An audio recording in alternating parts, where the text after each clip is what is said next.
लाहौर में आज भी बाजार बंद है। मेडिकल स्टोर्स, ग्रोसरी और दूध की दुकानें रात 8 बजे तक खुली रहेंगी। मजीद जानते हैं डॉन न्यूज के नुमाइंदे मियां शोएब से। जी शोएब, बताइएगा शहर में इस मौके क्या सूरत हाल देख रहे हैं?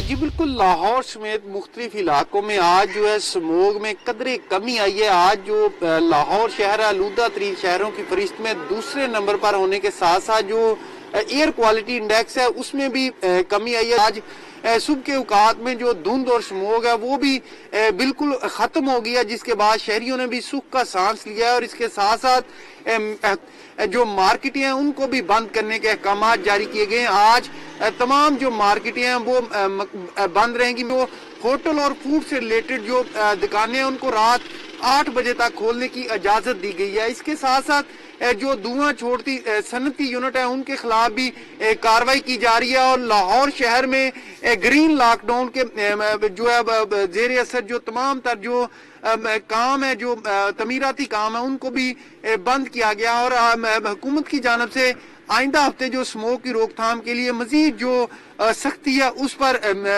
अमल दरामद करने के लिए जो है इन अदारों को अहकाम जारी कर दिए गए हैं। जी।